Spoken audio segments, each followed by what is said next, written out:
কি হলো, এখনো আসতেছে না? প্রতিদিন লেট করে।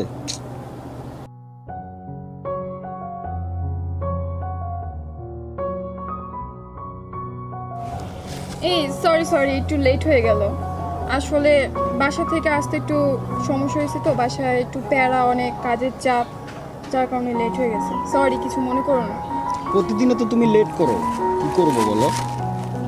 থাক, আর বাহানা করতে হবে না। বাসার সবাই কেমন আছে? হ্যাঁ, একটু ভালো আছে। তো তোমার কি অবস্থা? আমার অবস্থা ভালো। আচ্ছা, তোমার কাজ কামের কি অবস্থা? এরকমই কি সারা জীবন বেকার থেকে যাবা? কিছু তো একটা করো। আমার বাবা তো এদিকে আমার জন্য ছেলে দেখতেছে।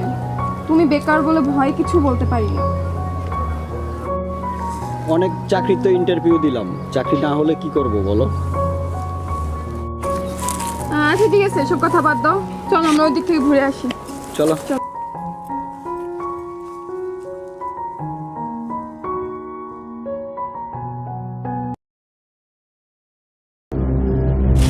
আজকে লেট, আসো আজকে, তার সাথে আমার বোঝাপড়া আছে।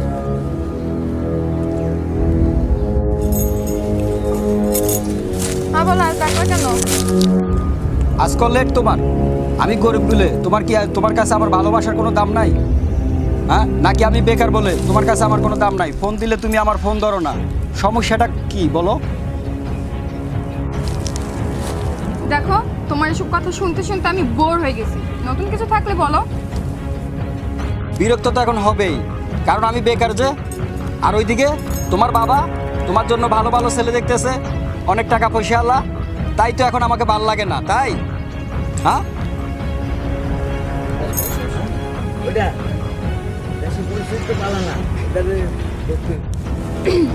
দেখো, তুমি যদি তাই মনে করো তো তাই। ওকে, তাহলে আসলে কেন? অন্যকে নিয়ে সুখে থাকো। বেকার আবার তার না কত বড় বড় কথা। দেখো, তুমি থাকো তোমার মতো, আমাকে আর কখনো ডিস্টার্ব করবে না, ঠিক আছে? ওকে, তোমার যদি আমাকে ডিস্টার্বে মনে হয় তাহলে তুমি সুখে থাকো, আমি আর তোমাকে ডিস্টার্ব করবো না, ঠিক আছে? হ্যাঁ ঠিক আছে, তো তুমিও ভালো থেকো, আর কখনো ডিস্টার্ব করবে না, মনে যেন থাকে। ওকে, তুমিও ভালো থেকো। ঠিক আছে।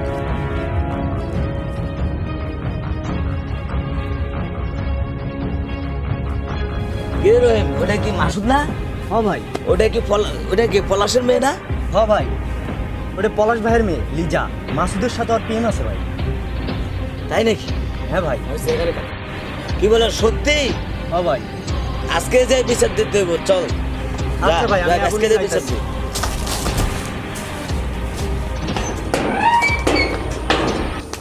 পলাশ ভাই, পলাশ ভাই কাছে আছে? আসসালামু আলাইকুম রহিম, ভাই। ওয়ালাইকুম আসসালাম। আচ্ছা রহিম, তা কেমন আছো ছোট ভাই? আলহামদুলিল্লাহ আসো, বসো, ভাই, ভালো বাবার আছি। ভিতর বসো। না ভাই, আর কোয়েন না। আপনার মেয়ে যা শুরু করেছে মাসুদের সাথে, এলাকায় আর থাকা যায় না ভাই। এবার কিরকম কথা রহিম? কি শুরু করছে মাসুদের সাথে? আরে ভাই, মাসুদ ভাইয়ের সাথে যা শুরু করছে এলাকার সবাই জানে, আর আপনি জানেন না? না, আমি তো জানি না। আচ্ছা ঠিক আছে, তুই যা, আমি দেখতেছি মাসুদের সাথে ওর কিসের সম্পর্ক, আমি এই ব্যাপারটা দেখতেছি। তুই এখন যা। ভাই আপনি বিষয়টা দেখবেন। আমি অবশ্যই দেখবো, তুই এখন যা, আমি দেখবো।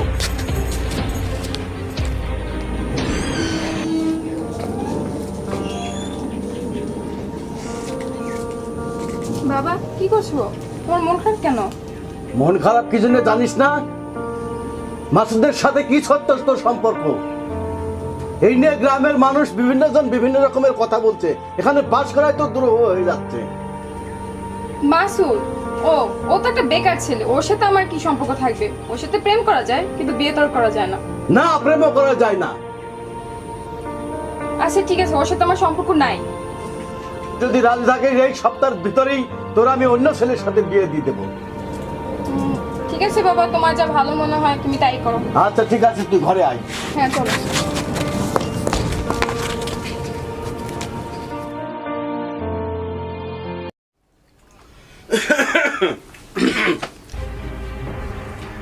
আসসালামু আলাইকুম। ওয়ালাইকুম আসসালাম। তো কেমন আছো বাবা তোমরা? এই তো ভালো আছি। আচ্ছা, নতুন সংসার, নতুন জীবন, ভালোভাবে তোমরা জীবন কাটাও, সুখে শান্তিতে সংসার করো, এটাই কামনা করি আর কি। আচ্ছা, আব্বা, দোয়া করেন যেন আমরা ভালো থাকি। আচ্ছা ঠিক আছে, দোয়া করি বাবা। তা আমার ওদিকে আবার একটু কাজ আছে বাবা, তোমরা বসে গল্প করো, আমি কাজটা সেরে আসি আর কি। আচ্ছা আচ্ছা ঠিক আছে, ওয়ালাইকুম আসসালাম। আব্বা গেছে গা। এই আস্তে আস্তে আস্তে কি করতেছ? তো গেছি গা। আমার কথা গেছে তো। তুমি জানো না জানি তো। এখন কি হবে, জানো না তুমি? হ্যাঁ, এই এই তুমি জানো না এখন কি হবে? আচ্ছা বলো তো, কি? আমারে তোমার কেমন লাগে? ভালো লাগে। তাই? হুম। সত্যি? হুম। তোমারও না অনেক কিউট লাগে, বুঝছো? তাই বুঝি। খুব ভালো লাগে। আসো না, একটু কাছে আসো না।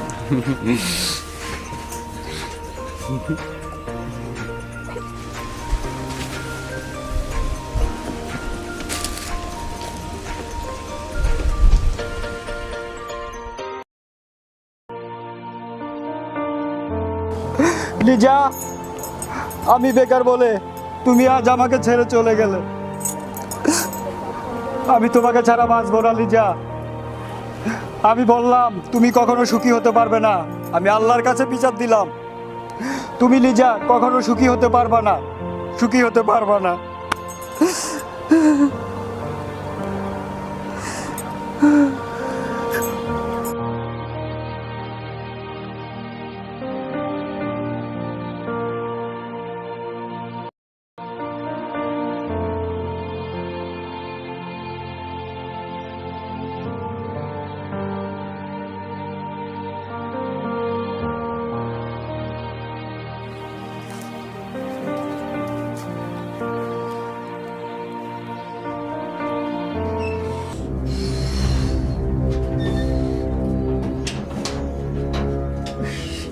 কি গরম!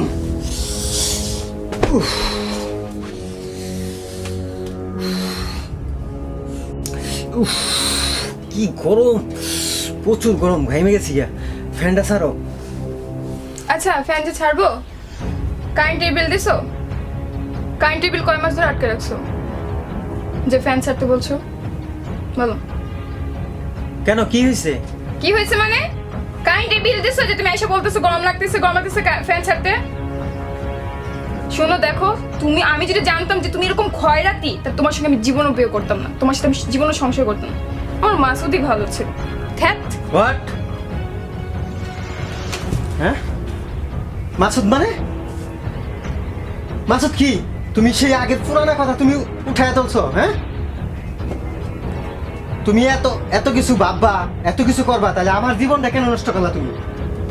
কও, তুমি কেন আমার জীবনটা নষ্ট করলা? দেখো, আমার যদি তোমাকে পছন্দ না হয় আমাকে ডিভোর্স দিয়ে দাও, আমি চলে যাব। হ্যাঁ, তোমার আমি ডিভোর্সই দিয়ে দিব, রাখবো না তোমারে। হ্যাঁ দিয়ে দাও। হ্যাঁ, তাই করবো, তোমার ডিভোর্সই দিয়ে দিব। তুমি যেমন করবা আসলে আমি বুঝতে পারছি। তো কয়লা ধইলে কোনোদিন ময়লা যায় না, সেই পুরনো আগের কাহিনী আমি শুনছিলাম, সেগুলো যাও আমি তো যাও, আর লেকচার মেরো না, যাও তুমি, আমাকে ডিভোর্স দিও বা শেষ। আমি আমার মনের ভিতরে রাখি না এগুলা। রাখা লাগবে না, যাও তুমি। আচ্ছা বাইরাও, তুমি বাইরাও। ফাজিল কোথাকার, আমি এগুলো ভুলে গেছি গা, আবার সে আগের কথাগুলা তুলে ধরছে। কি করবো, আমার মাথাটা তো নষ্ট হয়ে গেছে গা, বুঝতে পারতাছি না।